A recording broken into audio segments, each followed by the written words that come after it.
scared of the phone, scared of people, didn't want to network, didn't want anybody to know what had happened. That was the hardest part, really. Welcome back to the Freedom Real Estate Podcast, where we talk about real deals, real strategies on what help people reach financial independence. I'm excited and ecstatic to have my good friend Nick Aalerud here. This guy has done it all.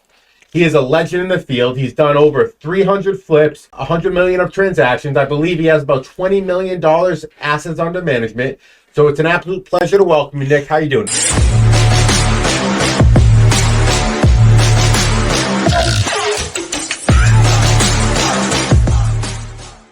Oh, thank you, Andrew, dude. It's like really, really awesome to be here with you, especially in like how we are today versus 5 years ago. Totally.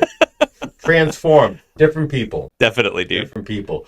So you started in real estate long before me, probably 20 plus years at this point, right? Well, I lost some hair. Yes, yeah. You had hair back when you started. So, like, what brought you into real estate? Let's rewind to 20 years ago. Like, what got you involved? Why did you utilize real estate as a tool to reach financial freedom? And like, what's your story? Sure, man. Thank you. So I graduated in college as a political science major.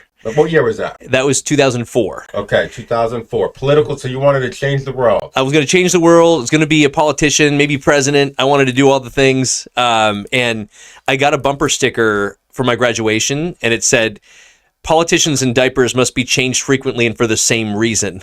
And at the time, I was a people pleaser too. So I'm like, wait, what am I doing? I want people to like me, and I want to have an impact. So I can't be a politician. They're horrible people. I'm going to learn finance. So I went into banking, corporate banking. Okay. And with banking, I'm like, if I learn money, then I'm going to be able to have an impact. Okay. So I started doing trading and mutual funds, and I got a job at Federal Home Loan Bank in Boston on the trading floor. And then I moved to Mellon Bank. And that's how I got into real estate, because moving into Mellon Bank, I was promoted really fast, which was great, except being promoted 3 times, now overseeing like a group of 25 people, having to work 7 a.m. to 7 p.m. and still making under $50,000 a year. And I was just completely like committed to my career, and I knew that I couldn't do that forever. Yeah. So Nick in the beginning really wanted to make a change. He really wanted to make a difference in the world, and he originally thought that was through politics.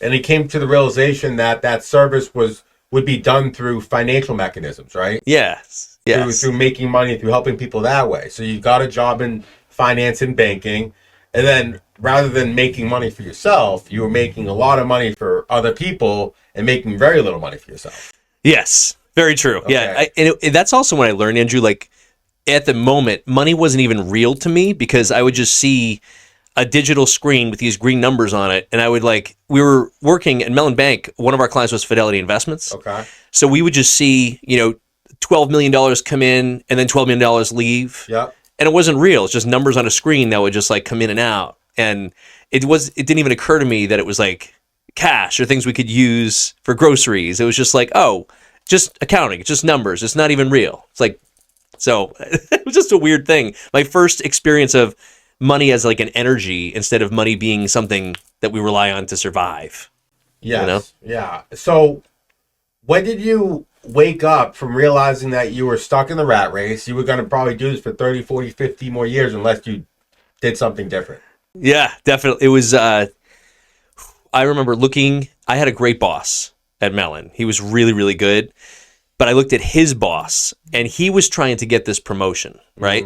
And this promotion interview for him, the guy I really liked and respected, his boss made him go like 6 months, 8 months, 12 months. Everything he did was under the microscope. Every situation he handled was either a yes or no, and he was giving him no feedback to try to get the most out of him in that 12-month period. Okay.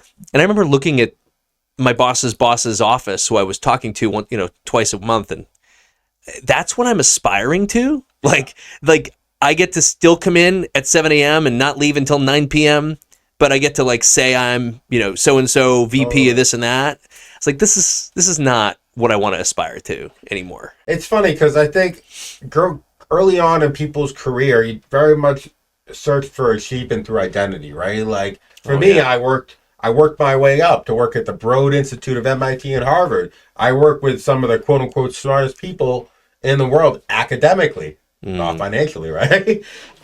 So, I think that, it took me a long time to shake myself out of that identity and shake myself out of that feeling like that made me important. That's a beautiful way to put it. Yeah, it was definitely giving me an identity too, right? Like, now that we've been through a lot of our own inner work too, Andrew, right? Like, I didn't know at the time that me even searching to have a voice or me searching to be important was probably just a way for me to like, hey, mom and dad, look at me now. Like, look at what you missed out on. Yeah. It was one of those subconscious stories that I probably didn't even know existed. But money became a way, corporate identity became a way, being important, having value, making sure that people needed to listen to me wherever I went.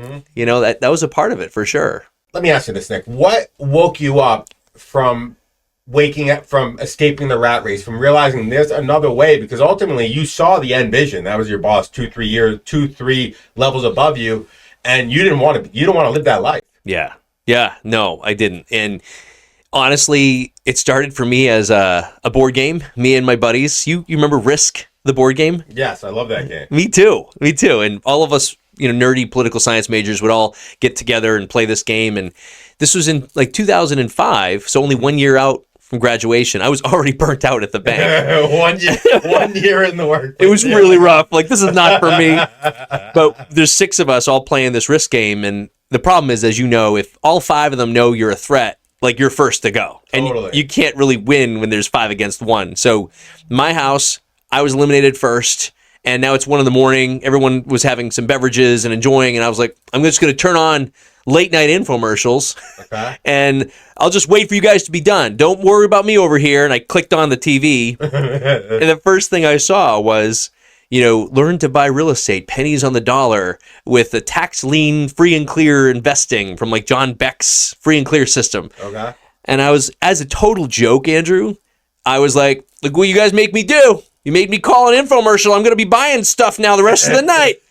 And I did. I bought this thing online for like $49 and got to my house. And it was the first exposure I had to anything that wasn't like a corporate strategy. It was like, learn how to do this and buy this. And that got me to read the infamous purple book that I know changed your life as well, the Rich Dad, Poor Dad book. And once I read that book, it was over. Everything had shifted. I knew that I had to take all those steps forward after that. Yeah. So what in that book opened your eyes to entrepreneurship, opened your eyes to financial freedom, and there being another path? Oh, I mean, up until that point, right, we had been taught to work hard, do the match on the 401k, save the money, put it all in the bank, and then eventually you'll have enough for the down payment for your house, and your house will build equity, and it's the opposite, right, of if you want to go on that really expensive vacation trip, the answer is not we cannot afford it, which is part of our money stories we get from birth. It is, how can we afford it? And Rich Dad's philosophy, I loved his philosophy of, if you want to get that really expensive car, get it, but just buy something first that pays for that, right? Buy an asset that then throws off cash to pay for that vacation or pays for that car or pays for your new lifestyle. I loved that philosophy. And it was so different than shrink and contract and save all your little pennies to eventually maybe have a free life later when you're 68 to 78 years old and you can't walk anymore and can't travel. Yeah. Yeah. What I love about that book is it opened your eyes to the possibility. It always told you, if you want something, think of how I can do it versus how can't I do it, right? And it opens your mind to solutions, right? Because ultimately, if I want to make $1 million a year, there's a path to do it. I just have to formulate the strategy. But if I shut myself off to even contemplate it's even a path, I won't even come up with anything. And so many people do that, right? Like, that's beyond me. That's part of not their identity. So like, no, that's not, I could never do that. And if you say that, it's true. Yeah, exactly. Yeah. That's cool. So you found this book, you found Rich Dad, Poor Dad, you found what wholesaling sounds like, or potentially being a real estate agent. So what was your next steps into real estate investing? The path. So once I bought that book, I kind of went a little course and guru heavy. Okay. So 2005, they also had that learning annex in Boston, which I know you were you born in 2005? I think I was in high school. Oh, okay. All right. I was in high school. I think I was a sophomore in high school. Fair enough. Maybe you could have been there. There was all of these, like, Donald Trump was there, Kiyosaki was there. They were presenting, and they had big names, and there were so many people at this thing, which was self-development, but lots and lots and lots of real estate strategies and gurus. Cool. I went nuts. I leveraged all my credit cards, bought like 5 courses and boot camps and like the CDs, and like David Lindahl was there. I bought his stuff, the Multifamily Riches. I bought Marshall Silver was there, the hypnotist. I bought his thing. I just went nuts. Okay. Right. And I was getting angry I went nuts at the annex, and then 6 months went by, 9 months went by, and I was getting so angry that I hadn't done anything with the information yet, because that wasn't who I was. Okay. And I remember the funny story that I tell people, like, I was in the shower, and I remember when I used to have hair, and there was a shampoo bottle, a Suave bottle. And without knowing it, I kind of made that shampoo bottle my accountability partner every single day. I'm like, before that gets to 0, I'm going to do a deal. I'm going to finally do something. And every morning I'd go in like a little bit less, little bit less, little bit less. And finally, I'm on one of these forums, and there's this guy out in Minnesota, and he says to me, we're back and forth over email. He's like, hey, you're looking to get into the game. I've got access to this undervalued real estate. Like, and I have access to these tenant buyers looking to pay above market rent because they want to fix their credit, and they want to buy the property in 3 years from now. Rent to own. Rent to own. And back then, so you'd make money on the cash flows. You'd make money on the resale in 3 years. You'd also make money at the purchase, because back then you could finance 90 to 100% of the purchase price. Wow. But the seller, let's say you contracted for $450,000. That's 90 to 100% financed. At the closing table, the seller gives you a check back legally for like 50 grand that was financed to say, thanks and good luck. So we had that money to start on that transaction with. Wow. So you got a free 50 grand and 100% leverage. Yup. Sounds fantastic, doesn't it, Andrew? Sounds like a recipe for success. So I'm like, wait a second. I get money at the purchase closings too? Forget it. We're not doing 1. I want to do 5. And he's like, great, we have 20 of these. So I closed on 5. I was a first-time home buyer, had never bought a house before. Okay. Closed on 5 in 1 week. Again, all 90 to 100% financed. And we had a call lined up with this. And this was 2005 or 2005. This all happened in 2005 so far. Okay. This is a big year. Okay. So 2005, I closed on all 5. We had our call scheduled with him next Tuesday for next steps, lining up the tenant buyers, getting them in the properties, and he didn't show up to the call. We're like, dude, come on. We just bought these, and I forgot to mention a key point. He needed me to sign for the mortgages because he had bad credit. I should have remembered that. Oh, that's not a red flag. And he took 40% of the upfront money. I took 60% of it. That was our partnership, because he was going to be managing, finding the deals, So didn't show up to the call. We're emailing him. Didn't respond to emails. And finally, I start to realize, Andrew, that these 5 houses, those tenant buyers and the applications that we saw weren't real. The rents were not real. The resale P&S agreements were not real. But what was real were the 10 mortgages that I had just signed. Oh. And I thought there were 5. 10, because there's all 80/20s or 80/10s for the mortgages. Okay, 2 loans per property. Yeah. So I'm paying 10 mortgage statements a month while hiring like an attorney to chase that guy, a property manager to try to rent these things. And I can't float more than 6 months of all of those mortgage payments. And that was the first time in my life where it wasn't just that it cost me everything. It cost me all of my cash, all of my credit. 4 went to short sale and 1 went to foreclosure. You were working simultaneously at a bank. Wait, don't you need good credit to work at a bank? Yeah. Oh, yeah. Yeah, right. If they checked my credit, I lost my job, for sure. For sure. But 4 went to, I found an investor out in Minnesota, and I was the motivated seller. I just wanted the collection calls to stop. Every 38 seconds, I was getting a robocall on my phone from these mortgage companies. Every 38 seconds. Yeah. Oh, yeah. It was really bad. I still had trauma around like that same ringtone that was going off. So I turned my phone off and I put it in a drawer for about a month and a half. Did you still have your hair at this point? Barely, right? Yeah. You're right. Maybe that's where it all went. That's it. But those are my first. I found an investor to help me who bailed me out. I told him, I'm like, if you make the collections call, stop, do whatever you want. Short sale, I'll sign whatever you want me to sign. And that's what gave me the first taste of what a seller goes through, right? Okay. On the other end. Yes.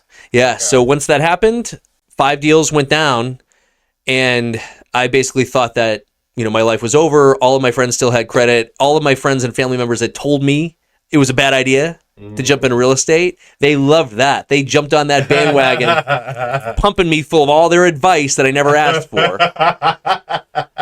And I literally thought that was the first worst moment of my life, thinking it was like unrecoverable. And it took me, I had paid for that Marshall Silver hypnosis thing, and I had already paid for it. And I remember thinking to myself, I got to use this because I paid for it. Yeah. And I still didn't have my phone out of the drawer. It had been a month and a half, and I was scared of it.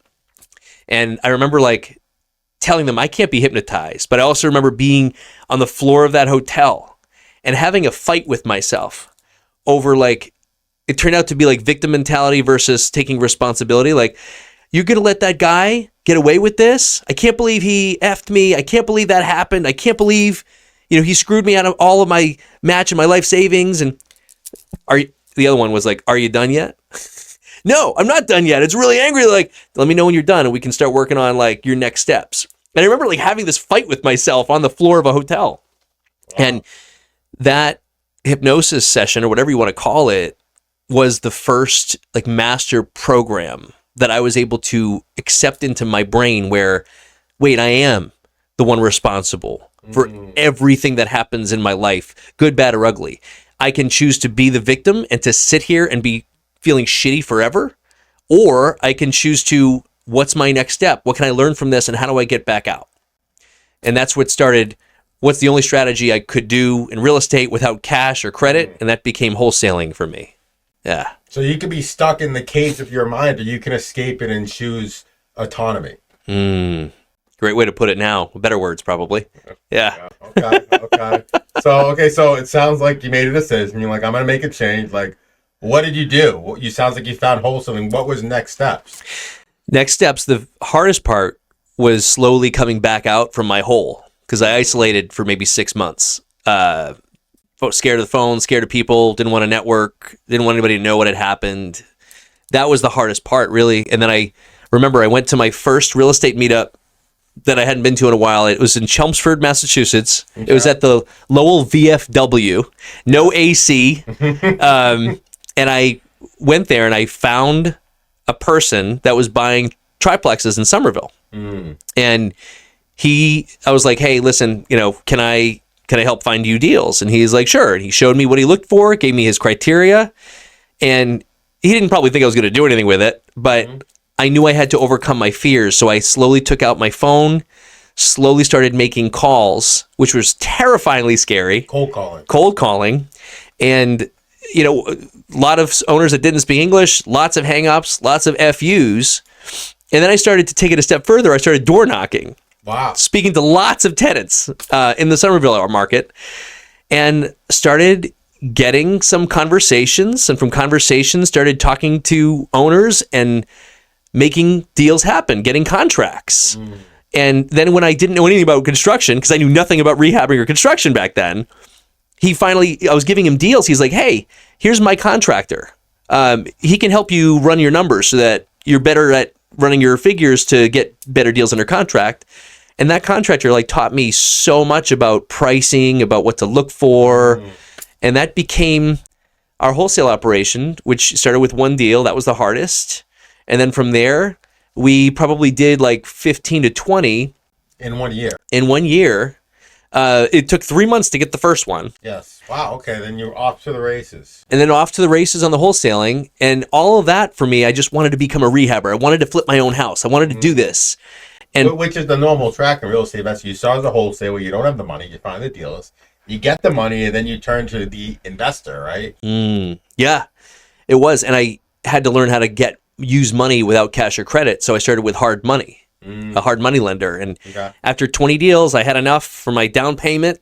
Yep. Got a hard money lender, did my first triplex 3-family renovation and resale in Somerville. And Which I wish you kept it, by the way. Oh my God. If we're sharing numbers, I think we bought that for like, I think it was like $375K, and we like resold it for like $575. Probably worth but $3 million now. Yeah, well, 1.6 at least. Yeah, and like I still broke even, didn't make any money, but for me that was the biggest win to not lose everything on my next deal that I had my name on. But you got to work your way up. You lost everything, now you broke even. Now you make a little money. And yeah, you gotta. It's an iterative process, right? It was a process. So yeah, that one rehab turned into very similar to you. What year was this? 2006. Okay. 2006. Okay. And that one rehab, very similar to our minds now, I was so checklist and SOP oriented from my corporate background that every single thing I was learning, I was putting into a checklist or an SOP to systemize a rehab process. So that one rehab turned into, I think, 5 the next year. That turned into maybe 11 the next year. Mm-hmm. And we got things rolling with off-market deal flow engine and started trying to do between 25 and 50 and then ultimately 100 rehabs in the year. So I know you started one of the largest real estate meetups back in the day. Black Diamond is what it's called, right? Yeah. It was like the Candor before the Candor, right? So, when did you start that group? How did it lead into your growth? Kind of talk a little bit about that. Hey, that's a great question. I can remember the exact question. There were people we were going to RIAs at the time. They still have some RIAs around, right? Real Estate Investor Associations, maybe? Yeah, very, very few more groups. Yeah, the group, because that's what, there were so many RIAs, and they were wonderful. They gave me my start. I met a lot of people, but they're all very membership-based, and they also would bring in these national speakers, like all the people at the Learning Annex, that sell their stuff. And that's part of their revenue model, right? So these national speakers would come in, they would sell you or sell at you. Someone would give really good information, but it was all a big sales pitch. Totally. So I remember it was Ann Bellamy, myself, Julio Vega, and Daniel Stroh. And we got together and we were starting to brainstorm, like, how do we flip this whole model? And we were originally going to call it the UNREIA, UNREIA. Like opposite of RIA, to just be the first like meetup group ever. And no memberships, but depending on where we were, we ended up like $10 at the door just to cover the drinks and the space. Totally. And this was what year? That was 2011. Okay. Yeah. So you started getting some flipping under your belt. You started to become a major flipper. Then you found this group. Yeah. Yeah. We decided that was a good move for us, and we obviously respected Ann. She was one of my hard money lenders, and Julio and Daniel were really big players in the Worcester area. And we started, the first was the Waltham group, Black Diamond and Waltham. Okay. And our very first meeting, because we're all SOPs, checklists, and we follow procedures, we had 150 people turn out. We had to shut down the venue. Incredible. It's a fire hazard. That's why we had to shut down the venue. I don't know if you ever saw the P. Diddy documentary. He literally got a party so big that I think people stomped on each other with 10 deaths. Oh my God. Sorry, it went a little dark. I apologize.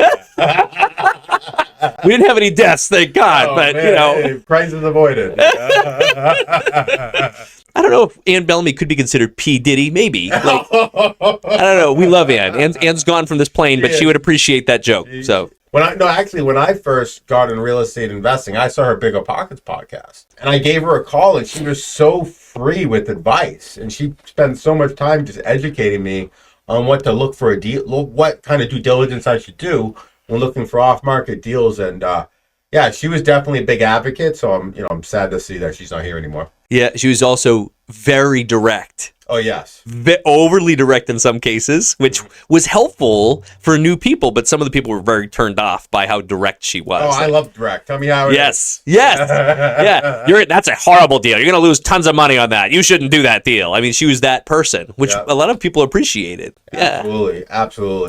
Ultimately, I think that goes back to, one of our favorite books, Rich Dad, Poor Dad. It's like, you got to take advice from experts, right? If you want good advice on whether you should do a flip or not, like Ann Bellevue have seen hundreds of flips. Like, she knows what she's talking about. Meanwhile, your parents, like, who only has owned their primary residence, they don't know what a good deal is versus what a not good deal is, simply because they don't have the expertise. That's a great way to put it. Yeah. We even started to do a deal or no deal segment in Black Diamond. So before we would have local speakers that wouldn't sell at you, right? Yes. That was important. We couldn't have any selling speakers. Okay. And we did a deal or no deal segment, which turned out to be a really good deal flow engine because all these newer investors were like talking to sellers and trying to make deals work. They'd bring it to this deal or no deal segment with Ann, myself, Julio, and Daniel, and we could help them completely restructure the deal so that it works or kill it in that day. And if they wanted to, they could just either sell it to us for the wholesale fee or we'd partner with them on it. So it became another whole deal engine, which was kind of nice. Fantastic. So it's more or less you created more like a synergistic community, right? Where it all kind of flows in together, flows in the same direction. Exactly. Yeah. So you were pretty successful flipper. You started this networking community group, right? And then what was next for Nick? Because this would all happen in a 5-year period. Yeah. Yeah, it did. I started, well, I'll go back to like the building wealth thing with all the shit that happened to me in 2005. I was then unfinanceable until 2000 and it's supposed to be 7 years on your credit, but it actually took like 14 years because it took like a year just to hit the credit. That was a bankruptcy. That was 4 short sales and a foreclosure. Okay. Yeah. So that 7 years on the credit. So 2009 though, I was rolling on this rehabbing thing. Yeah. But I knew I wasn't building wealth. It was all transactional, right? I was just taking cash in and then lots of cash out. It's a job. Very much a job. And cash flow management gets really hard when you get to like 5 or 6 rehabs all at once. It is, yeah. Yeah, and it's also, by the way, it's like majority of that money goes to Uncle Sam too, by the way, if it's less than a year, right? May 10th, you work from January 1st to May 10th of every year just for the government if you're in the highest tax bracket. Yes. Full time for government. Yeah, it's crazy. So, 2009 though, I was making some good money again, but still had no cash or credit. I'm like, I know I have to build wealth. I have to do something with this. So I want to buy rentals. Yeah. Couldn't do that in Massachusetts or New Hampshire because of the pricing was stupid. So there was a couple, their names were Linda and Nyrick. They were taking people out to Western Pennsylvania to find this very low priced market in Amish country. And, did a little tour with them and found this little city and we could you could buy a property for maybe $5,000 to $10,000 to $15,000. The full gut renovation, not a gut renovation, but full renovation for a rental out there. Single family house, let's say it's 1,200 square feet. Take a guess at what the entire renovation would be for the entire property, not gut. Well, now I got to guess low, $8,000. Would you say? $8,000. Well, I mean, a little more than that, but yeah, we could redo most of the turns, which were kitchens, baths, and some electrical, and some plumbing, and heating, would probably be about $10,000. That's crazy. But was it because it was all Amish workers out there and you got really cheap labor? Mostly Amish workers, very, very cheap labor. Wow. And they're, most of them though, if there was like big renovations, like we had a duplex, you probably had to put like $22,000 into a duplex, right? Yeah, which is crazy low. But you could be all in for $30,000 to $40,000. Yeah.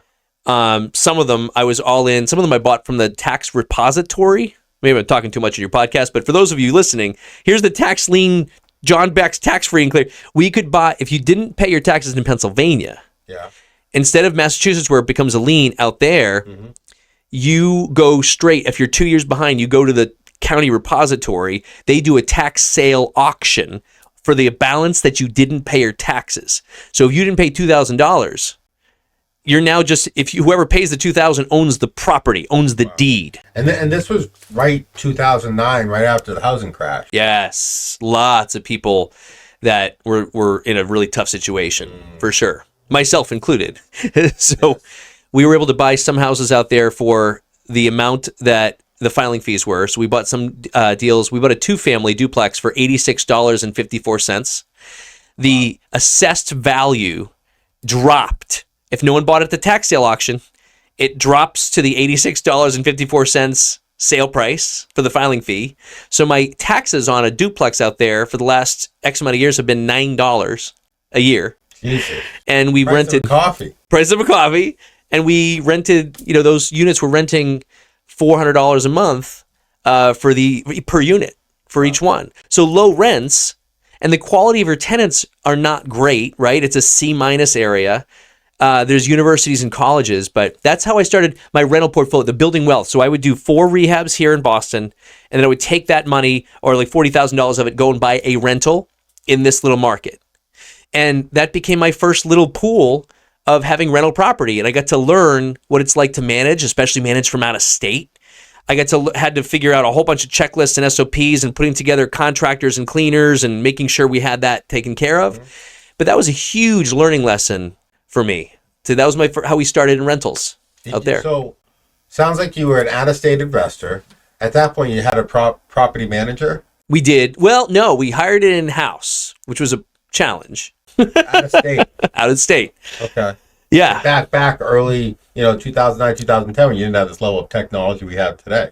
Yes. Yeah, we had a contractor and a cleaner. They're a husband and wife. Mm-hmm. And I had all of my SOPs and checklists. Went out there, flew out there, trained them up. Somebody's got to do these SOPs. They did. I know. That's right. And we had, here's what we expect. We had not Ring Central. What was it? It was like a Zoom phone or whatever the first like cordless phones were out there. So it would ring and then hit like email platforms, and we'd know who was calling, and that was their job. They had all the signs. I bought all the signs for them. They were supposed to put them all out.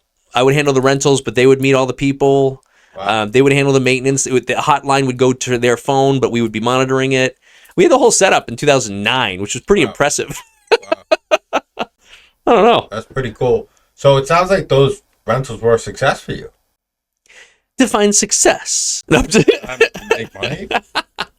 Well, I still own most of those rentals, Andrew. You still own most of them? Yes. What are they worth today? That's a great question. So if we were all in for, let's say, $25,000, $30,000 in 2009, yes, one would think that with appreciation and all these things that they'd be worth a good amount of money right now. I would think so. Well, we tried to sell them last year, and we can't get any offers over $20,000 for these houses. Ooh, wow. So they have cash flowed tremendously well. Okay. And just like our normal procedure, like I think you guys are the same, we still don't look at market appreciation in any of our projections. It's all cash flows and forced appreciation based on buying it right, managing it right, financing it right, and then operating effectively. So if we're stuck with these, we're stuck with them, but they're still cash flowing. Yeah. How many are there? We were able to sell a bunch, but we still have maybe 28 still left out of about 120. Okay.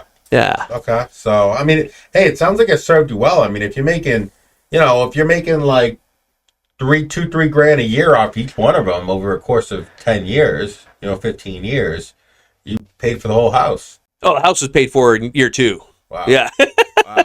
So it worked out. However, like what you already know, single family rental investing is very different than multifamily or having something good around in Massachusetts, right? Like a boiler goes for $3,000 or $4,000, and that's your cash flow for the last 12 months. Yeah, exactly. So we learned quick. My next journey was into the David Lindahl Apartment Riches boot camp investing, who was teaching us, just go big early. It's just a mindset thing. You should just jump. You have 4 rentals, go buy a 120 unit building. And I loved that. It appealed to me. And so that became my next journey. In 2011, I started to say, this is what I want to do. I want to buy these bigger complexes, learn how to syndicate. And it was synergistic to your community building endeavor as well. I guess so. I didn't really think of it that way, but yeah, that's a good one. I mean, that's similar to what I did. Yeah. Well, maybe we should talk. It was cool that you just gave that to me with Black Diamond being a community building. That was actually never my intention. But it's so cool to look back on it because that's really what we did do. But like, I think in the moment, like Ann, me, Julio, and Daniel were just looking at this as we're going to provide value to people. Totally. And then if we're the ones helping provide the value, maybe we'll get more deals out of it. Totally. I 100% agree with that. I just think, the more you advance, the more you realize a lot of times it's about just planting little seeds and seeing what sprouts. But ultimately, as long as you have a perspective where you just try to provide as much value to the world, it will pay itself back. You just don't know how. Yeah. Right. But yeah, it sounds like obviously unintentionally, it was a good segue into going big because you had the community backing that vision, right? That's true. But then I had my story that some of you heard, but I don't know if your listeners have heard. I had what I call my brush with the SEC. Okay, but I'm sure that's never a fun brush. Should we talk about this now, or is that another podcast? It's up to you. Hey, man, I'm trying to learn your whole story. The whole story.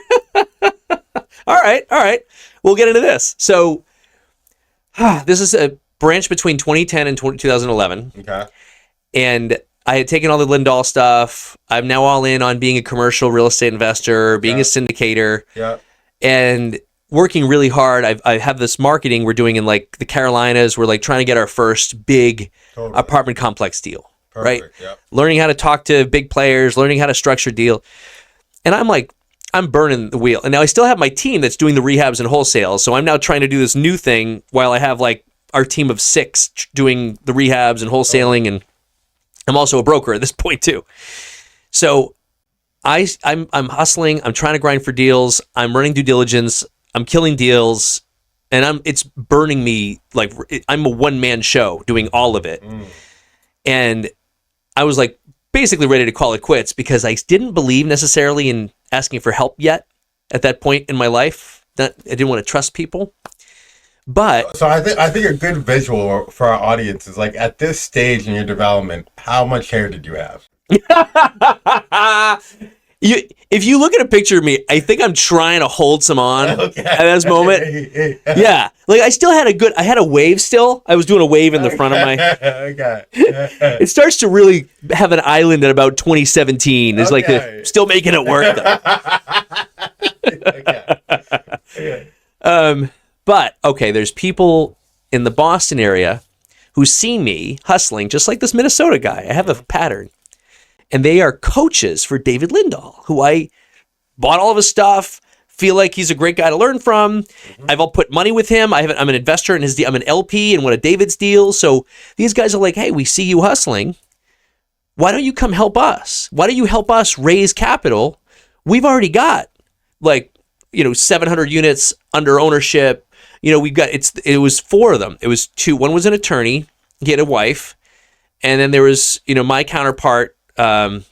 His name was Joe, and they're like, if you just help us raise capital, we can bring you in the operations. We'll show you how we asset manage. We'll show you how we do all the stuff legit. I was like, yeah, okay, cool. So now I have I'm on a foursome.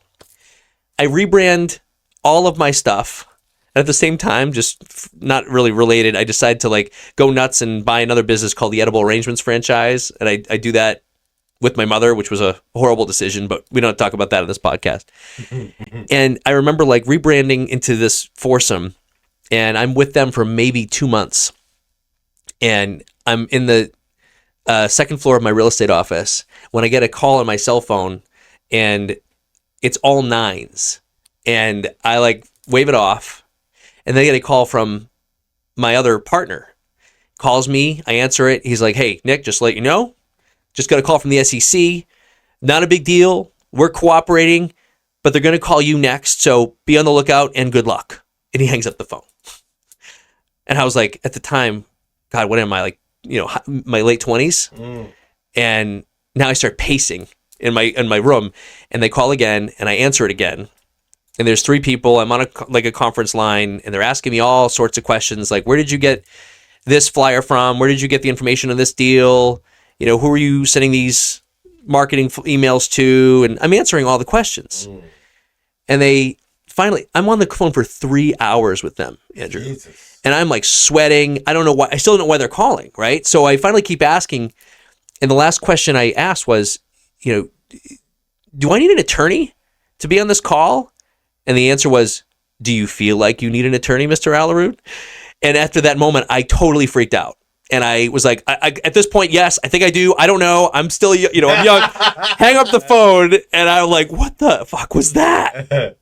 And I end up getting an attorney. And it's like a father-son team, very expensive SEC attorney. And they tell me immediately, don't talk to your partners. Don't talk to anybody. We'll try to use our connections to see what this is about. But for right now, you're on lockdown. Say nothing to anybody. And Andrew, that year, this was 2010 still, I was subpoenaed with all of my, didn't matter, it was just a real estate, all of my companies, I needed to give them every single email I had sent to anybody in the last 24 months. Jesus. I had boxes and boxes of information. They flashed my computer, and I went in. I was deposed twice in the Boston office. Still had no idea how I was involved in any of this. And after 14 months, it turns out, which they didn't tell me, I had to find out with the news brief that came out. The 3 partners that I had aligned with, and we never even closed a deal, by the way. I was there for 2 months, and I did raise a little bit of friends and family money for them, but they had commingled funds from a failed asset into another asset to try to fix things, and they missed one investor payment is what happened, right? And that one investor complained, and that complaint launched an investigation. It was found that they commingled funds from one asset to another, which you can't do when you're a syndicator. There was then potential evidence that one of them had used investor money to buy their car, their BMW. You can't do that. And then there was something else. And so the SEC came out with their thing. One was the attorney was disbarred. The 3 of them were barred to ever syndicate in Massachusetts ever again. I was only being used as a witness that entire time to gather the information that they needed against these 3 people. But they never told me that. They so we told you that. But they didn't, right? Who knows? I don't know what that was about. But all that to say, scared the fucking shit out of me. Oh yeah, for sure. For a year and a half, and that cost me my first marriage, which was what you were so stressed out. Completely stressed out, and I'll never that was a whole year of my life that I just remembered was a blur, and it was rough. Wow. So if anyone has any questions about how to properly raise capital, I'm happy to provide what you should and shouldn't do. So that was that part of the journey. Okay, so that was right when you started this community. It ended and you just started this community. Right? Yeah, or I think I started the community just after. It was probably during. Yeah, it was probably during. I remember speaking at the RIAs, the old RIAs, with this new brand, hey, I'm with this group now. Hey, I'm raising capital. And I remember once this happened, again, I had to stop going to any events for another 4 or 5 months because shame. Yeah, totally. A lot of shame. Totally. Yeah. So I think at that point, you ended up starting a brokerage, right? Yes. Was that your next development? Yeah. Yeah. We're going through the whole journey, huh? Hey, man, yeah.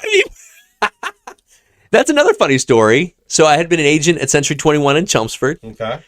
And the broker knew already, hey, this isn't, he had me doing phone time, uptime, they called it. He had me taking new buyers out. It was good learning experience, but he already knew, I was an investor before I even became an agent. Yeah, totally.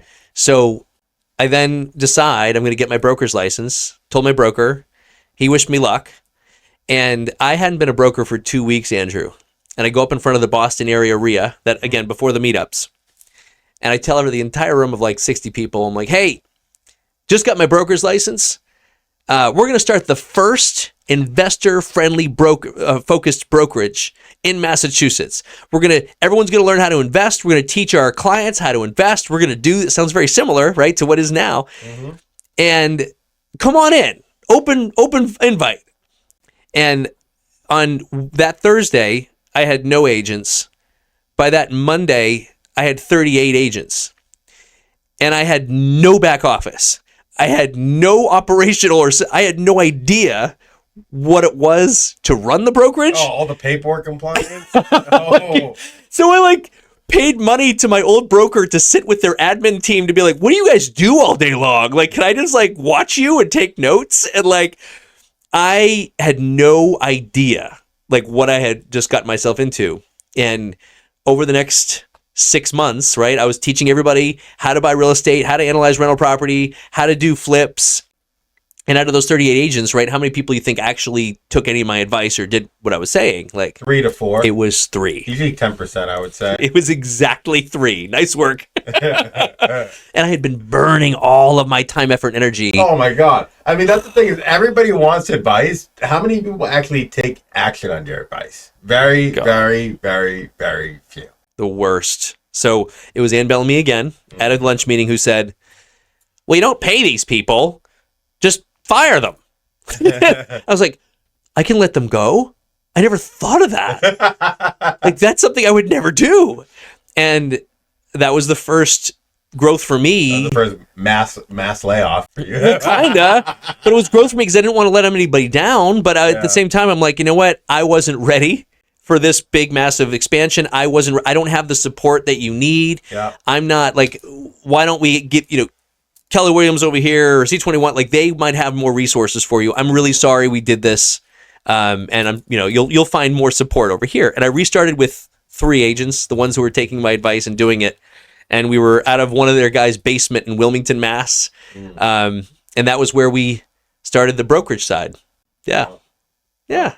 Okay. And we eventually got to over 40 agents on the investor-friendly side, and was very, very happy that maybe also sparked another revolution to have more investor-friendly brokerages in Massachusetts, which was kind of cool. Absolutely. Nick, you definitely laid the groundwork for many of, the future investors and brokerages to today. I mean, you started one of the first investor-focused groups. You started one of the first investor-focused brokerages out there. And, I think other people, took that idea and ran with it for sure. So, I just want to thank you for that. Well, I don't know if I'll take that credit, but I appreciate you saying that. My little ego loves that. And we were probably heading in that direction anyway, right? Like, people with financial education, with having that community side. Sure. But I think there's something to be said. Is like, when you notice a trend, it's better to get in early than late. Take that. Right. I'll take that.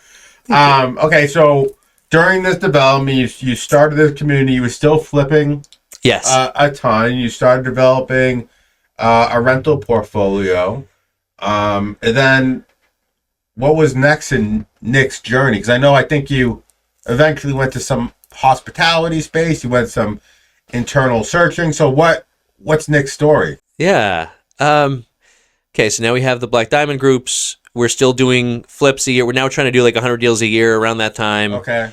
Bridged. And you started to go to bigger and bigger rooms, right? Go Abundance and other masterminds. Yes, they started 2015 was my first mastermind, but they were having me speak local, like regionally. I was kind of speaking at these groups and helping train, teach, and coach, and I love that part. I really still love that part.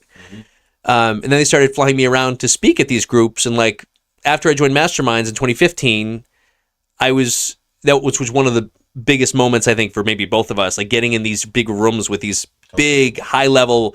You think you're kind of like the big fish, and you get in these rooms, you're like, holy shit! Yeah. Like, I know nothing. I'm a minnow. I'm that little guy over here. Yeah.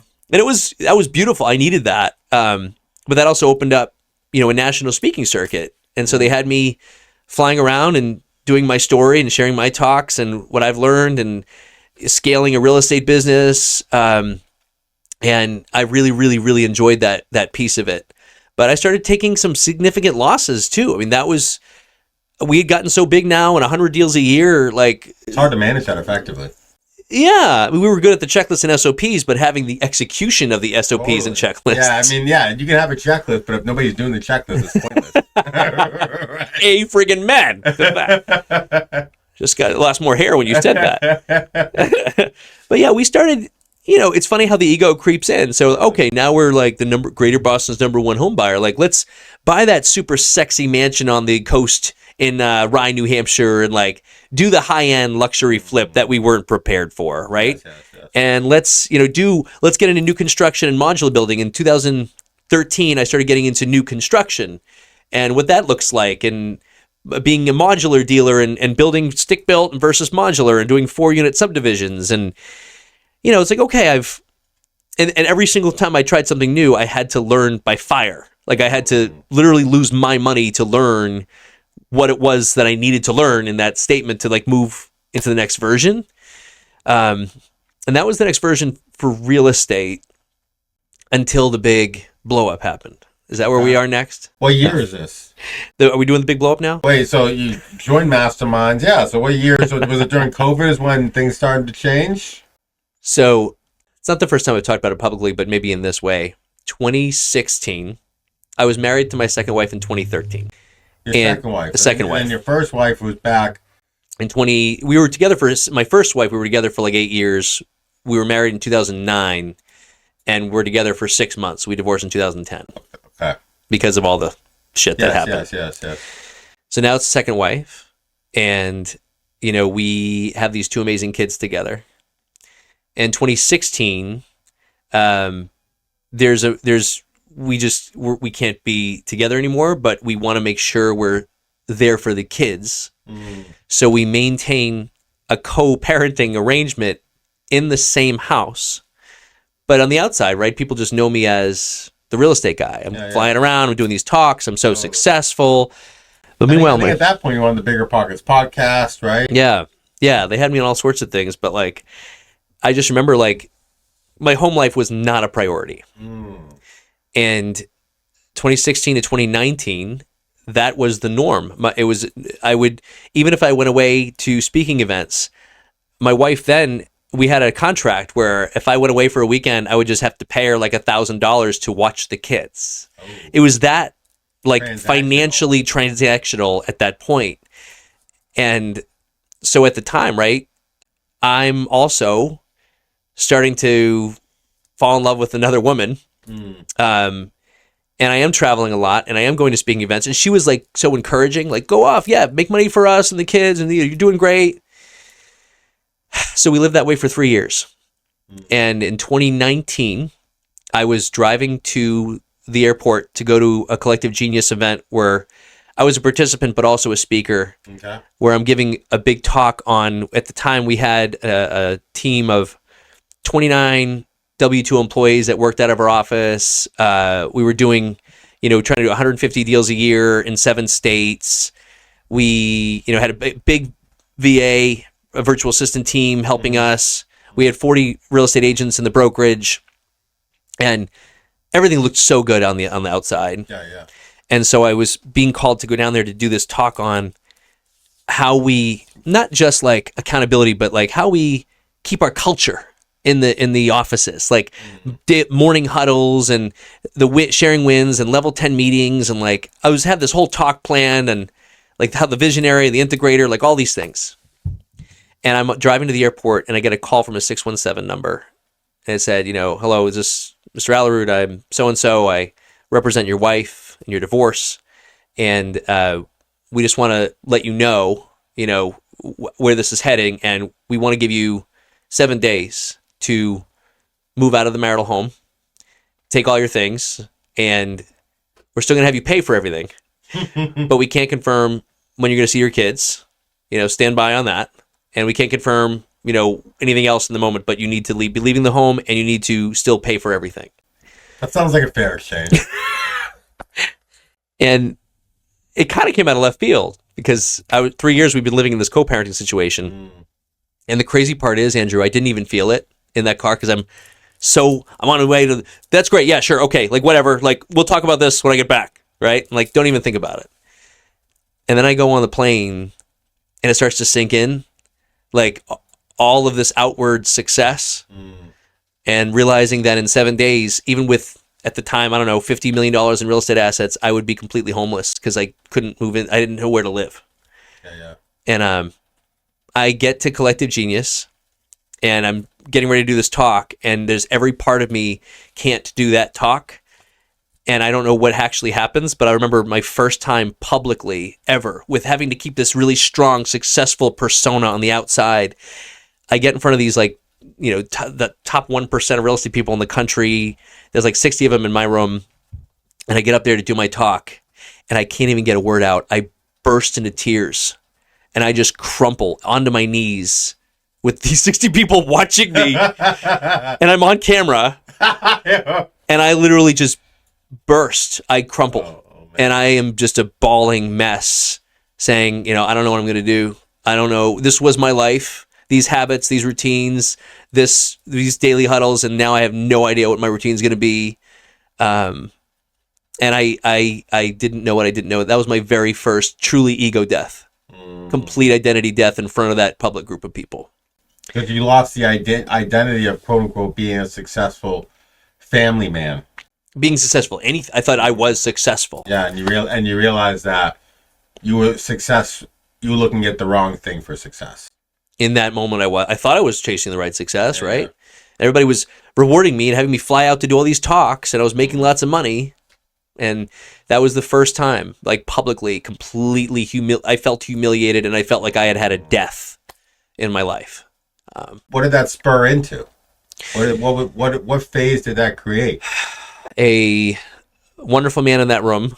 First of all, that room met me with not what I expected. The room met me with like this truly compassion, instead of like, you know, fuck this guy. Like, look at this guy. And it was a beautiful moment and a guy slipped me a card and it said, hey, you know, I'm a part of this group. You might want to join it. And it was a card. The card actually was a card for a group called Wake Up Warrior out in California. Okay. A men's group. Yep. And it was the first time ever I didn't know where to turn. Mm-hmm. And I signed up for this men's group and went out to have this experience, not knowing what it was, just knowing the people, if they want to be saved, they're broken, they go to this thing. Mm-hmm. And it was one of the most intense physical and emotional experiences that I ever had. That was not something that I went to, that was not business coaching, was not real estate coaching, was not helping level up. It was like breaking us down to then rebuild us back up. With a new identity. With tools for a new identity. Tools for a new identity. Yeah. And those tools for me ended up being like meditation. I'd heard about meditation. Yeah. I did it to check a box, but I didn't know what else it was supposed to be. And journaling, like, what does that even mean? Yeah. Or like those voices in our head. I always thought that was my intuition, not just a program that I had to challenge. Totally. Yeah. So that became part of that reawakening journey for me. That was in 2019. So exploring your psyche. First time. I thought that I was the voice in my head. I thought I was, you can work a little harder. You can do more. You should be doing more. Look at your competitors. You got to push harder. Like, I thought that's who I was. And it helped me up until a moment where that same year, I'm in a parking lot at my chiropractor's office, and I completely lose feeling in my left arm, and then I lose complete feeling in my left leg. And I literally, like, looking around, I remember seeing the other cars in the parking lot, thinking, I'm going to die, and this is it. And I'm like, all of that, like 40 years of my life, and building and building and building and trying to make something of myself. And I look around, I'm like, I'm going to die in a parking lot. Like, my kids won't have a dad. Like, what is, and that, with all that in like the same that was 2019 and 2020, and all that in the same 2 years, it really made me start to question everything. Yeah. Getting heavy. Yeah. I mean, hey, you know, what I will say is I go into a lot of rooms full of very, very successful people, and quote unquote, through society's standards, they have reached the epitome, right? But when you look at their life outside of financial success, a lot of times it's broken. A lot of times it's in disrepair, right? And ultimately, you know, viewing success from a financial perspective is a one-sided view. And when you're in that room, you realize that they view success from, you know, do you have a good family life? You know, how are your relationships? How is your health, right? And I think, you know, it took that breaking down, it took that news to come to the realization that, you know, obviously you need financial success, but it was time for you to focus on some of the other buckets. Oh, amen. Well, and now, right, what I've come to know is that finances and cash flow and money for me now are the byproduct of taking care of all those other buckets, what I call them Fs, right? Like, if we take care of all the other ones and we just focus in the direction of our excitement or passion, money does flow. Which has been interesting. That's at the end of the journey. There's been a lot there, right? So that was like 2020. Okay. Yeah. Then you what happened next for you? Because I know you did some deep work, and then you, I guess, got in some hospitality space. So you took a kind of switch from flipping, right? Yeah. Well, yeah, it's another big reset's coming here, Andrew. Right? You're like a cat. How many lives do you have? You're up to 7 right now. An infinite number of lives. If it's 9, man, you better chill out with your transformations. I give one strain of hair for every life that I've had. No. So you know this journey, and I'll share this openly with people. I was definitely lost and not knowing what I was supposed to be doing.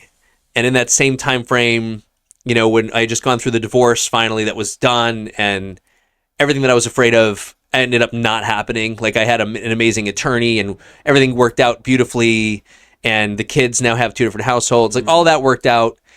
My body stuff, because I was me, I needed to have a huge challenge for myself to work on my body. Yeah. So I signed up to do Mount Kilimanjaro. Never had hiked a mountain before. It's the second largest mountain in the world. First largest standing free standing mountain in the world. The first biggest one. But yes, Everest is bigger, but it's in a mountain range. That's how we can say the biggest freestanding mountain in the world. Yeah, I don't think people realize how challenging it is to climb a mountain like that. Because once you get over like 16,000 feet, like it's like every 3 steps you're completely out of breath due to the oxygen alone, right? You've done it exact. No one can understand that unless you've been there. Yeah, it's like, it's like relatively flat. Yeah, get up there and you tell me how it is. Yeah, it's like you literally can't even breathe up there. You know, meanwhile you're doing very challenging physical exertion. So what happened? So you ended up going to the top of Mount Kilimanjaro? Went to the top of Mount Kilimanjaro. I rehabbed my body to the point where I was no longer afraid. Okay. So you were focusing on fitness, you were focusing on health. Yes, after that really scary, mini heart attack experience. So got to the top, on my way down, and the question comes in, because my businesses still felt so heavy. We still had 7 companies. We still had all the volume, but I hadn't been in my business for like a year and a half because of all the shit I was going through. So I had a COO that came up, and he'd always been asking for like to take over this department, take over that. And I had so many control issues, I wasn't letting him. So this year and a half of my divorce was like this perfect opportunity for him to step up. Okay. And so he had taken over department, and I was on top of the mountain. And I remember coming down, and still a weight was on my shoulders, and thinking to myself, the scariest thought said, like, what would you feel like if it was all just taken away from you? And the scariest answer came back, and there was just this relief, like this feeling of just relief, like no longer being weighted down by all of the companies, by the people, by the mortgages, by like even in the investors to a point. Like everything was just weight, right? And same time, as you know, another colleague of mine, John, had gone to this meditation retreat, and it like completely changed who he was. And I was like, and he was the same as, big, all in his head, achieving and targeting. And I was like, John, what happened to you? He's like, oh, I went to this retreat. Like, you should call these people, and they're my new coaches. Called those people. It was a meditation retreat in New Jersey. Like, 6 months from now, like, if you trust John, sign up. We'll see you in 6 months. And in that 6 months is when I went up to Kilimanjaro, felt the weight of my businesses, came back. And as it would turn out, the long story short, even all the numbers, I came back and my COO gave me all these numbers, and they looked fantastic. They're like, see, you were gone. Look what happened. Look, all these rehabs. Look at the rentals. And something just felt off. So I'm like, maybe I was the bottleneck. Maybe it was me. Maybe if I just took myself out, things would be better. Which is what Tim Ferriss says, right? But things just still felt off. And finally it got to a place just before my meditation retreat when that COO came to my house. It was middle of the night. He says, something happened at the office. I'm not proud of it, but I'm going to take my paternity leave early. Here's some keys. And him taking that leave, next day, there was a big challenge with our staff that I had to resolve that he had caused. And then I remember, like, the best thing I can share with your audience is I started calling all of our property managers and asset managers for all of our rentals across like 7 states. And I called the Pennsylvania property managers because at the time we had like 150 units. And I was like, okay, hey, he's out for a while, but I'm stepping in. So, I'll be doing the asset management meetings going forward. And, can you let me know where we're at? And the property manager said, oh, we haven't managed your properties in 12 months. We couldn't deal with your lying sack of shit that you had working in your behalf. I was like, wait, you haven't been managing these for 12 months? And I looked at the numbers. The numbers look great. And they're like, so who's been managing? He's like, not us. And then they hung up. So I'm like, what? And as it would turn out, all of those level 10 executive reports and the financials and the well-to-dos were all completely fabricated. Wow. And all of that happened just as I was going to that meditation retreat. When I get there and I'm angry about all these things that I'm finding out, and I get there and it was, and you've heard the story, this is more for your audience, right? Like I get to this place and I go in and like there's this mother-daughter arrive, they're like, we're here to explore past lives together. I'm like, whoa, that's really weird. And then there's like this corporate Wall Street attorney that's like really, you could tell, super successful, and he's there to connect with his spouse who had just died 2 weeks ago. I'm like, well, that's also really out there. And then like a bunch of famous actors and actresses come into the building like that, from like a 1980s and 90s show. And I was like, oh shit, okay, I'm in, like, these are high level people, I'm in the right room. And as it would turn out, that night was not a meditation retreat. My mind heard the word meditation, but it was a medicine retreat. And in that night that we set intentions, and they gave us, I'm 4 hours away from home and I can't go back home easily. And I had to kind of surrender, like, okay, the universe wanted to put me here. And we take our first, little capsules after, intention setting. And that night was the very first night in my entire life that I felt that little voice in my head slowly quieted. The victim, but also the pusher, the achiever, the targeter, all the programming, right? Like all the voice that just tells you whatever you need to hear because you've trained yourself to hear that. Totally. And it just sort of quieted down, and you got to feel and drop into that presence, that deep love and connection with other people, connection with myself. The negative self-talk went away, the judgment went away. And I'll never, ever, I can't ever forget that first feeling of what it's like to not be thinking of anything that happened in the past week, month, year, or 40 years, and not to be thinking of all the stuff that's about to happen or might happen or predict in the future. And you're just in that moment with like love, presence, and gratitude.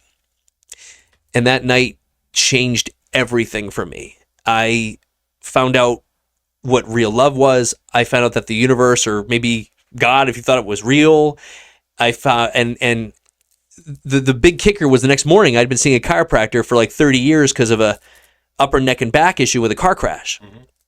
And I woke up the next morning and I had full mobility with no pain in my neck and back, and I burst into tears and I'm crying and crying. I'm like, I don't know what any of this is. I need to learn all about this. And it's like, are psychics real? Is energy real? Are energy work real? What are shamans? What is all this?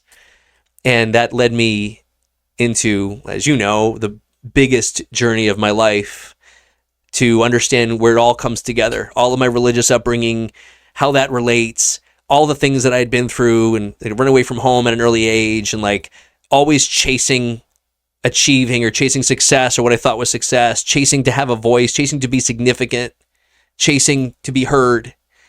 It all made sense. And that was 2021.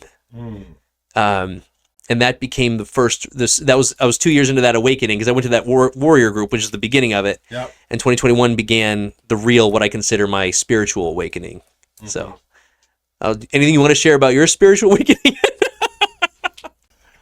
No, that was a powerful tale. I mean, ultimately, it sounds like you needed to focus. I mean, when you go in these more high-level rooms, you come to the realization that, your external world is not created externally, it's created internally in your mind, right? And, to your point, a lot of this self-development work allows you to really, take control of your power and really see the power that you have, right? And it sounds like you found more of a purpose, you found more self-actualization, and then it sounds like you also led that self-actualization into your investing, because I know you skewed away from flipping and you more went into experiential type investing, right? Yes. That's a good pivot. Well, I also was so angry with all the stuff that had happened with my COO and the losses that were amounting to like $2 million plus. I was forced to, it is funny because I had a visual that night. I only had two visuals. One of the visuals was 7 kingdoms melting into the ground, had no idea what it meant. And it just would turn out I had 7 companies. And little by little by little, I had to lay off the staff, let people go. We ended up selling the brokerage. We shut down our office, and I had to learn what my life was like without being important. My whole identity had been real estate for 20 years. And what did my life look like if I didn't wake up and have deals to work on, or have capital to raise, or have a teaching or speaking event to go to? Like, I had nothing for a year and a half. And that was probably the hardest year and a half of my life. But I kept having to do almost the opposite of what my brain was telling me to do, knowing now that my brain was just a computer that had helped me survive up until that moment. Like, learning to unlearn the programs and subconscious beliefs, that I had to do the opposite. Like, you're supposed to be stressing out and working really hard right now and calling all these people to do this. That meant I'm supposed to go to yoga. It totally feels wrong, but I knew that for me, I had to train myself on the opposite to find out what space was, to find out what self-love was, to find out what healing meant. And that's when real estate had to take a break for a solid year and a half. But I still had commercial assets. We were still doing asset management because we couldn't sell all the assets. We still had investors to serve, and it became, we pivoted. It started just as a strategic move. Multifamily from 2016 to 2020 had become so uber competitive that it was the guys, the Archer guys, Carl and Ben. Ben reached out to me, and he was going to buy his first RV park, and he needed a key principal and got someone to help him with asset management and raising capital.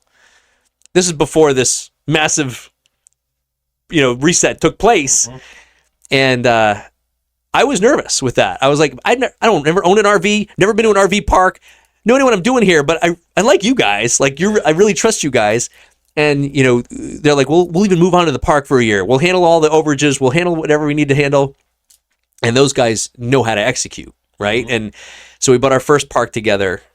And it was so cool to have, instead of tenants where you sometimes have challenges, everyone's happy when they get there. Yeah. They're happy when they leave. You have a few, right, with that, want some extra things, but the whole goal is to have experiential-based stays. And RV parks did that. Boutique hotels did that. I stayed away from STRs because I don't like the zoning risk or the regulatory risks. Or the lack of exit strategies. Yeah, good point too. Yeah.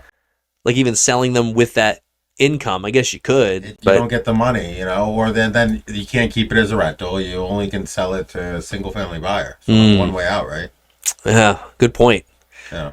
I'm glad I stayed away from that. Yeah, I think that was smart for sure. But yeah, no, you got into RV parks, you got into boutique hotels, you got into experiential type investing. Yes. And it sounds like you wanted to provide more of an experience and less of just a transactional sort of endeavor. Yeah, it was bringing what is alignment, right? What is alignment to you, to me, to anybody? It's leaning into what really makes you feel alive. And how could I take that into my real estate career? How could I blend what gets me excited and passionate every morning into what I was doing day to day in my real estate thing? I wasn't excited anymore about, I know how to talk to motivated sellers. I wasn't passionate about that. Wasn't passionate about teaching brokerage. I never was. So it's okay, let's do this, create these massive platforms. Well, I think this is a lesson learned is everybody wants financial freedom. Everybody wants that the ability to choose what they do every single day. But I don't think people realize once you achieve financial freedom, you still need purpose. You still need drive. You still want to do work, right? So I think it's all about focusing on what gives you energy. What do you enjoy doing for work is fun, right? Because ultimately, you and I have both reached financial freedom. And I don't have to buy more apartment buildings, but I do because I enjoy it, because it's fun, because I'm good at it, right? And it sounds like you did that with boutique hotels. You did it with RV parks, right? Yeah. If I could ask you a question too, right? Just so you do it, is it truly passion and enjoyment, or also is it you're really, really good at it, you have a big team now, do people expect that of you, or would you be doing this no matter what? Yeah, I think I would be doing this no matter what, because I enjoy doing it. I have fun doing it. It's a blast for me. I mean, otherwise, I like to focus on productive vices. right? And I feel like if I have all the free time in the world, I would video games, food, like whatever, right? You know, like I would go down unproductive vices, right? So, that's just me, man. I know myself. It's fair protecting you from yourself. I get that. I understand that too. Good. Yeah.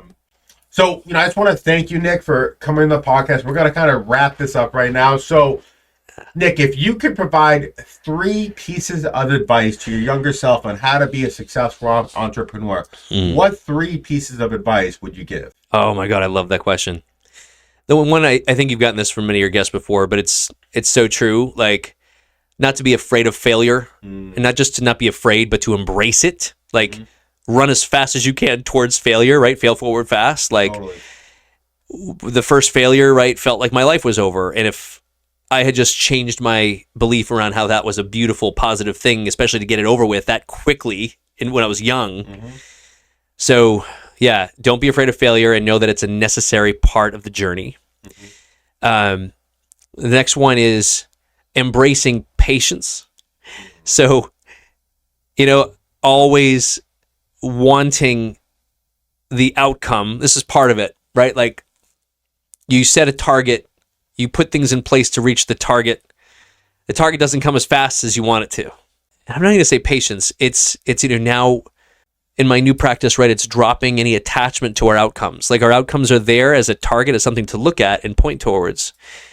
But it's not about the outcome. It's about who we become in the process of journey, getting to the outcome. And whether the outcome ever comes or not, it's irrelevant. What matters is, I guess this is a really good question, because I'm learning what I'm going to say to myself. I would say 76 years, which is the average life expectancy for a man on this planet right now, is such a short blink of an eye in 13.8 billion years of evolution. And you get to spend that time however you want. You get to spend it, being stressed out and anxious in the shower, looking to try and survive, or you can also learn to have a master program to know that even that, like, we create heaven or hell based on what we see around us, based on our lens, and like you said, our internal environment shapes our external. So we don't have to live in hell. Like, you get to choose what you do every single day. And the fact that you've done something for 20 years doesn't mean you can't just start something new within like a minute of making a decision, right? Eckhart Tolle, I have his quote on my fridge, and sometimes it's time to start something new and trust the magic of new beginnings. And I needed that when I thought my 20-year identity was over. But you can pick a new identity any single time you choose, and to choose a fun one, because 76 years is so unbelievably short on the planet. You're absolutely right. I mean, this earth is a beautiful place, and I'm sure there's times in your life that it's felt like hell. Yes. And there's times in your life it's felt like heaven, right? And it's like, what do you choose, right? It's ultimately it's your choice on what reality you live in. Yeah, right? And it's contrast. You can't almost feel heaven until you know what hell feels like, and there's beauty in that duality. Totally. Yeah. What's advice number 3? Oh, okay. So we had fail forward fast. It's about the journey, not the outcome. Yeah. It's funny that you hear all these cliches, but ultimately it's all truth. They're cliches because they are tried and true methods to success. And what's advice number 3? Advice number 3 would be, I want to go to patience. But I'm going to do this instead. I'm going to say impact is not what you think it is. We used to have our core values aligned to impact, and we wanted to make 1 million millionaires. Yep. And not even just our teams, but even our motivated sellers and our tenants. Like, we were going to do this whole financial literacy education platform, and our KPI was how many people, took our foundational course this year, and oh no, we didn't get to the 100 that we wanted, and we didn't even get, fail. Impact is now, I don't even need to help one other person. The impact for me is now my new journey is literally just to, did I learn to love myself more today? Did I learn to bring more peace and richness and presence and satisfaction into my life? And if I get to help one other person, just one, that's all I need. I don't have to go for thousands or hundreds of thousands or millions of people to prove that I've left a legacy. Like as Ralph Waldo Emerson says, right, to just have one life to have breathed easier, that is to have succeeded. And I really, really love that quote now that I'm ready to hear it. That's a good one. Thank you, brother. All right. 3 books you recommend to our audience that would change your life. Well, you've already had everybody say Rich Dad Poor Dad, right? Of course, I love that. That's a really good one. Getting more into Conversations with God is coming in. It's definitely not for religious people. You shouldn't be religious when you listen to it. It is a beautiful book that combines, and it's just a guy asking, like in a conversation with God, asking all the hard questions. And, well, wait a second, if you say this, and why do we do that? And the Bible says this. It's not even about the Bible. Like, you follow your commandments or do what's right by others. Why? And it's such a beautiful shedding of light on how we operate and how what we think, was our upbringing wasn't. So that was one. That's a big one. The Surrender Experiment by Michael Singer. That was the one I read in my identity reset. That was just beautiful. This guy who wanted to meditate in the woods, and he had people want to meditate with him, and he's like, no. And then he had a voice tell him, he was like an 18-year-old at the time, start letting go, surrendering to these people. He was like, fine. Okay, fine. And then they would meditate next to him, and can I build a cabin here? Fine. He started just saying yes to everything, and ended up, end of his life, becoming a multi-billionaire CEO of this tech company and a college professor without any credentials whatsoever because he just surrendered to the universe. He said yes. So that's a really cool, true to life story, Surrender Experiment. Oh my God. I have to pick one more. There's so many. Another person more on the money side or tactical side is the Illusion of Money by Kyle Cease. I read that one. I'll check it out. Yeah, Illusion of Money. He's a former comedian turned self-development guy, but he still inputs humor into his books. And it will eliminate and help reduce any subconscious beliefs or stories you already have around money, knowing that money's not even real. It's really, really cool how he does it in the book. So, cool. Yeah. Well, just want to thank you, Nick, for coming and giving our audience a ton of value. This guy has literally lived 1,000 lives. Reincarnation is an understatement for this guy. So just want to thank Nick. He's been a wealth of knowledge. And if you found this valuable, please give us a follow at the Freedom Real Estate Podcast. Thank you for checking us out. Give us a subscribe. We'll catch you later.